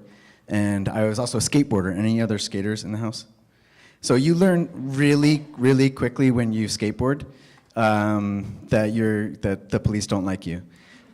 So there was that, and then there was being politically active through high school and college, and then my genre of choice, obviously being trouble and making trouble, also kind of factors into it. So I've had a lot of practice, and part of using who you are to your advantage in those situations, I think is a big part of it. And so, like I want to be really clear at the beginning that what works for me may not work for everybody, and probably won't work for everybody. When I get approached by police, I have a couple of strategies, and you can chime in about whether this is good or bad. But one of my strategies is to answer their questions with questions. So when they say, "Where are you going?" I say, "Why do you want to know?" And when they say, "Who are you?" I say, "Do you mean that in terms of like who I am as a person, or who I hope to be in society, or like what do I do for a living, or like and sort of like I kind of play with it and try and sort of play dumb, but also try and as much as possible kind of keep things light. So in some projects where I've been approached by police and they want to say, "What are you doing?" My response is, "Well, what does it look like?" And then to say, like, hey, I don't mean any disrespect. You have a gun and a taser and who knows what else on you. You're a lot bigger than me. Obviously, you're going to do whatever you want to do, and I can't do much to stop that. But I would like to know, like, why am I being detained? And oftentimes they get kind of increasingly frustrated and exasperated, and sometimes decide that I'm not worth their trouble. Other times it doesn't go that way. My situation at the airport didn't go that way as much as I tried to kind of be kind of light about it. The end result is that I'm now one of 10 plaintiffs in a lawsuit against the federal government, against Homeland Security for violations of privacy. So I think what Hasmik is saying, and what Rachel said earlier, is that you're also in some ways setting up the long game. Like, your first priority should be to keep yourself safe, right? And the next priority is to keep yourself safe, like in the long term, like in the immediate and in the long term. And when I was younger and more punk rock, and in Oakland riding my bike by myself and got pulled over by a cop, and I told him I know what my rights are, he kind of roughed me up and threw me in the back of a car. And told me, "You don't tell me what your rights are, I tell you what your rights are." So having the common sense to realize what your situation is and where you're at and what's going on around you is a huge part of this. And let's not make any mistake, it's different for different people in this room, and it's different for different people out in the world. And looking out for one another, for me, in helping to plan this event, was a huge part of it. Not just how do you know what your rights are, but how being aware of what your rights are should make you aware of what everyone else's rights are. And when you see those rights being violated, how do you intervene? How do you step in? How do you speak up? Yeah, and I think we all have, one way or another, the psychological response and way we cope with state interfering with our rights, right? So I think that's another way. It reminds me of Michael Franti lyrics saying, "Have him read my rights." Yeah, and usually, of course, do not disclose any information necessary. And yeah, if you're going to ask them questions, as long as you're not providing them with questions, I think it's fine, but use your discretion. Yeah. I have a couple questions, but I'll start with the first one, because since it's related to sort of the conversation we're having currently. How effective is absolute silence versus, because I think that one of the things that's coming up is like the idea of trying to de-escalate the situation. It seems like if they ask you questions, you respond to questions, depending on who you are, definitely that will escalate the situation towards violence. We've seen examples of that. Is absolute silence somehow a way to de-escalate? I mean, I don't really know when you tangible tactics to de-escalate the situation, and it seems like there isn't really a proper model for that. So I'm wondering. And there isn't. You're Yeah. right. You're right. Yeah. Depending on who the law officer is, the silence can mean many things, and depends how they judge you, what you look like and what you do. And I think prejudice and racism is so central with the law enforcement that they will make assumptions. And I think communicating and responding, I generally recommend people to respond and say, am I free to go? Just some kind of engagement, but very minimal.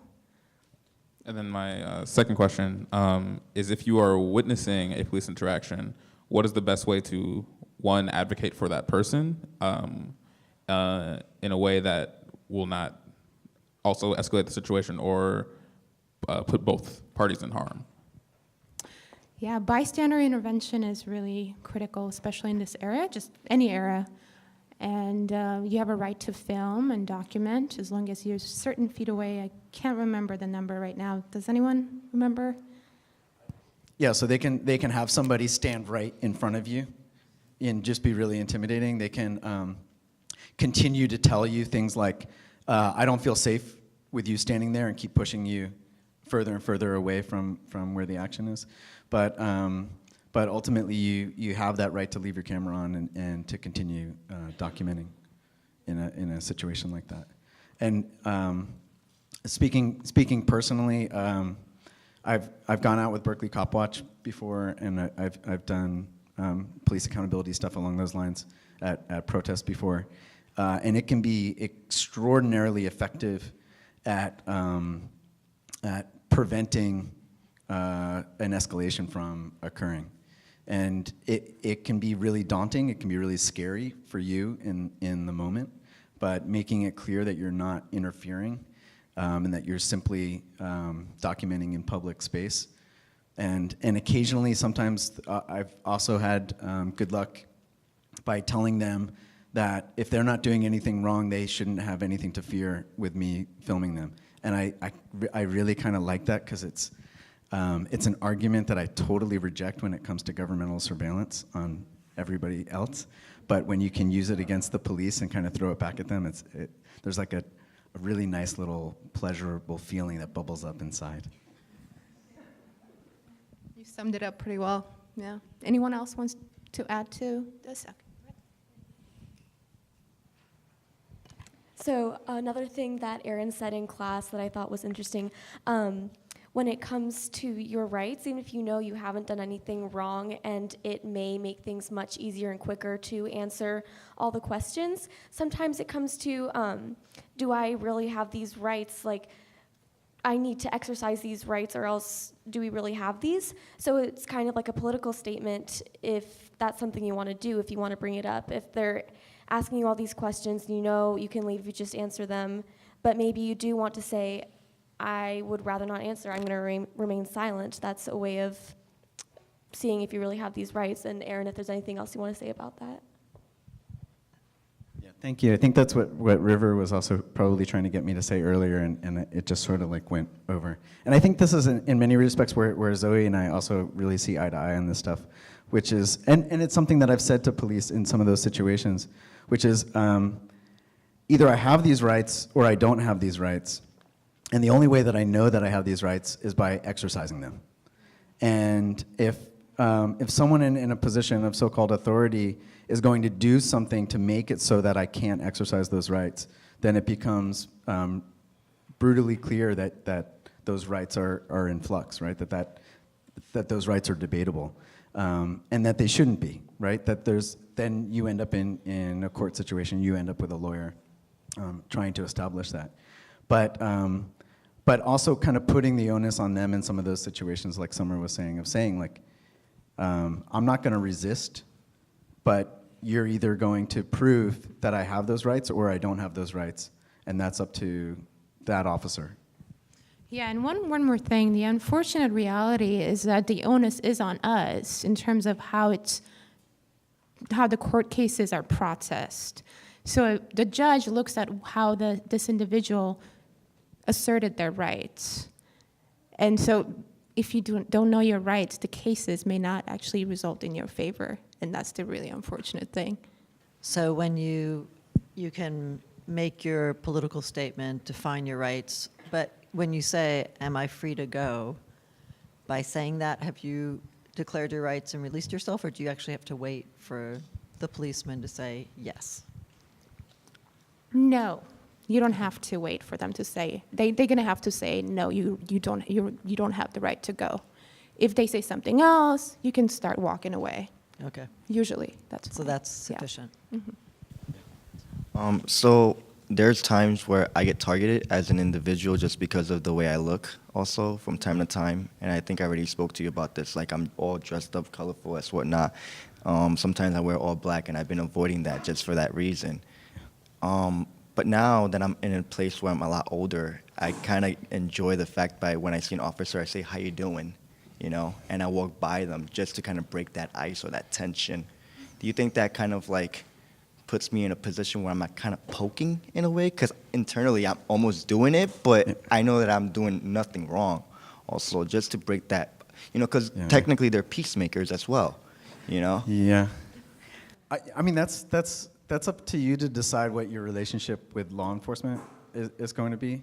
I skateboard with my daughter to school now, and sometimes there's cops out. I'll be honest, I don't say hi to them, but that's just me. That's I don't make a point of like saying that I'm not going to say hi to them, but and you're a dad now. You know, that baby carriage does a lot to earn respectability in the society, not just from police, but there's all kinds of people in my neighborhood that never said anything to me until I pushed a baby carriage down the street. So, yeah, it is what it is. I mean, I think at the end of the day, I don't know exactly how to say this. I think sometimes we feel like our individual struggles are just our own individual struggles. And then we get to talking with people and we realize that, that there's many people that we share those struggles with in different ways. And that's not to say in any way, shape, or form that those struggles are the same struggles. But I think the more that you begin discussing strategies, that you begin talking about the struggles that you're going through, the things that you're trying to overcome, either as an individual or as a community or within your family or at your school. I feel like that's what real solidarity looks like. I feel like that's the point when you start to realize, like, oh, I am connected. I am like intimately connected, not just through your own individual experiences, but realizing that the strength of those experiences, the accumulation of those experiences comes through other people's experiences and other people's interactions.